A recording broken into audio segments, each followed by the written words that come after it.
módulo 4, nós vamos falar sobre a Lei do Incentivo ao Esporte, conhecida como LIE, L-I-E. O objetivo dessa aula é que você possa compreender o alcance da Lei de Incentivo ao Esporte, que é a Lei 11.438 de 2006. Se você já ouviu falar sobre como a cultura e o audiovisual têm leis de incentivo, agora eu quero destacar para você, embora o esporte não seja diretamente algo cultural, né? No Brasil acaba sendo, porque o futebol, por exemplo, né? Alguns esportes olímpicos estão enraizados no Brasil. Então, o esporte também pode ser um instrumento poderoso de fomento. E eu resolvi trazer essa lei aqui, porque talvez você que está me assistindo não tenha aquele talento para artes cênicas, para filme, mas talvez tenha para o esporte, né? Então, de repente, você pode desenvolver um projeto aí na área de esporte e ser tão bem sucedido quanto todos aqueles filmes, projetos culturais, musicais que já falamos aí na aula passada, da Lei Rouanet, na Lei do Audiovisual, tá?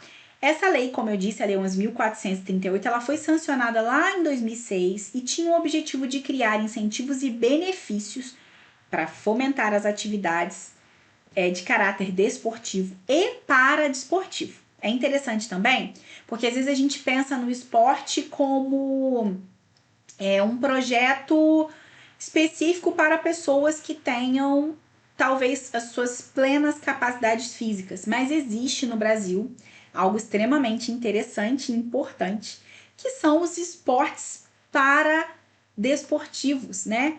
Muitos campeonatos, inclusive as Paralimpíadas hoje já existe, e isso é motivo de muito orgulho porque o Brasil está inserido nisso. Então, o esporte, além de uma prática física, também é um meio de educação, também é um meio de inclusão social, também é um meio de fortalecimento da comunidade. E a legislação, ela reconhece isso, por isso que foi criada essa lei do incentivo ao esporte, tá?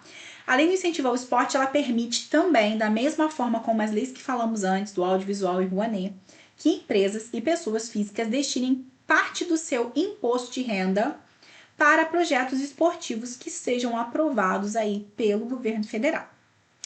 E quem pode participar desses projetos? Os projetos, eles, como eu já disse, eles são esportivos e paraesportivos. Tem que ser enquadrados na lei como um desporto educacional, de participação ativa, né, e de rendimento. Os incentivadores, ou seja, aqueles que vão patrocinar, podem ser pessoas jurídicas tributadas lá no lucro real, né, como a gente já falou nas outras legislações, e pessoas físicas que declaram o imposto de renda de forma completa, mas existem aqueles limites, precisam ser pessoas que realmente têm um faturamento, uma arrecadação, né, e uma renda alta, tá? Existem alguns projetos que podem ser realizados. Eu quero dar alguns exemplos de projetos que você pode inscrever para essa lei. E eu quero comentar com você também alguns projetos que já foram aprovados e beneficiados por essa lei, tá? Mas vamos lá. Exemplos de projetos. Núcleos de incentivo de iniciação desportiva. Então, um local em que você tem treinamentos ali, né? Um núcleo. Programas de inclusão social em comunidades, em bairros de baixa renda, né? Principalmente aí utilizando o caminho do esporte. Competições também, né? Preparação para competições, dentre outros. Quero comentar um pouquinho com vocês sobre alguns projetos famosos que já foram, que já utilizaram, né, os valores disponibilizados aí pela lei do incentivo ao esporte, tá? A gente tem aí o Instituto Reação, que é um projeto social de judô fundado pelo medalhista olímpico Flávio Canto, tá? É um projeto que promove o desenvolvimento humano, inclusão social através do esporte, da educação e atende milhares de crianças e jovens em comunidades de baixa renda. Isso é muito legal, né? Tem um outro projeto bem legal também, que é o projeto GRAEL. iniciativa de de dois irmãos velejadores olímpicos, que oferece aulas de vela e outras atividades náuticas para jovens de comunidades carentes, promovendo a inclusão social e também a preservação ambiental. Tem o Comitê Olímpico Brasileiro e o Comitê Paraolímpico Brasileiro, que são entidades que já tiveram projetos aprovados aí com a captação dos recursos via LI, visando aí o desenvolvimento do esporte, né, o alto rendimento e a participação de competições.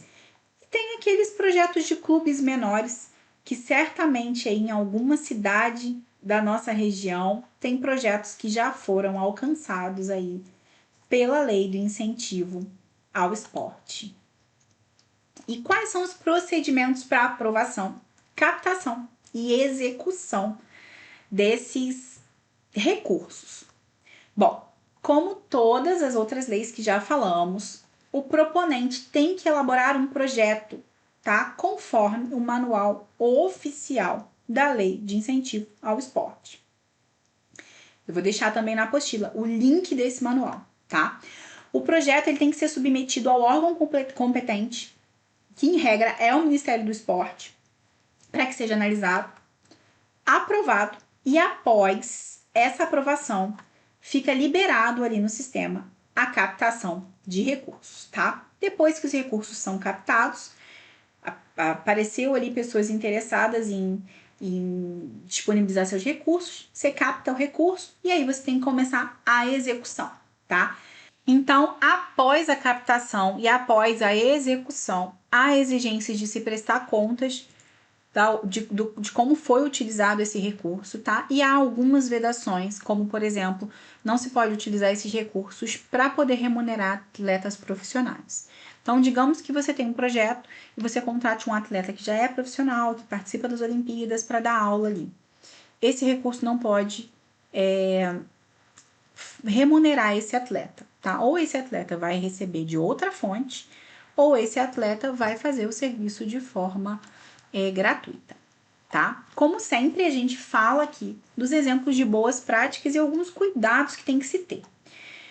Sempre é essencial realizar um projeto adequado, preparar um orçamento detalhado, escolher a categoria adequada, tá? Dentro dos requisitos dessa lei e garantir também que o proponente esteja em conformidade com todos os requisitos, tá? Então, é necessário que você preveja como vai ser a captação, como vai ser a execução desse projeto. E cuidado com os erros mais comuns, que é descuidar da categoria, né? Que é vincular recursos ali na forma de você fazer o seu cadastramento de forma inadequada, que é não cumprir as exigências da prestação de contas e analisar aí os contratos. E eu, como advogada, falo com muita propriedade isso. Sempre analise os contratos de patrocínio e de doação para que você tenha realmente segurança do que você está fazendo, para que os requisitos ali que são necessários para ambas as partes estejam estabelecidos no contrato, tá bom? Agora você já conhece um pouquinho da lei do incentivo ao esporte. Eu quero que você pense o seguinte: se você fosse desenvolver um projeto esportivo na sua comunidade, como que ele se encaixaria nessa lei? Qual manifestação você escolheria? Né? O que você acha que teria maior relevância na comunidade a qual você se insere? Qual que seria o seu público-alvo? Então, na atividade desta aula, eu quero que você dê o primeiro passo e comece a esboçar esse projeto. Se você tem interesse, como que a sua comunidade poderia ser beneficiada por um projeto da LI, da Lei do Incentivo ao Esporte. Ok?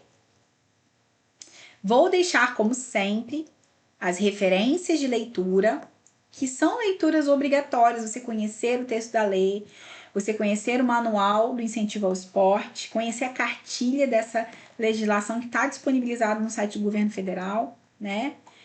E alguns artigos também que eu achei interessantes, eu vou deixar disponibilizado o link na apostila para vocês. E vamos lá realizar a atividade, conforme eu mencionei, tá bom? Identifique aí uma manifestação, aquilo que você pode criar na sua comunidade escreva isso, elabore esse projeto. Lembrando de colocar o título, a finalidade, né, a categoria, a manifestação esportiva escolhida, o público-alvo, né, o valor que você acredita que seja interessante para esse projeto, um cronograma também.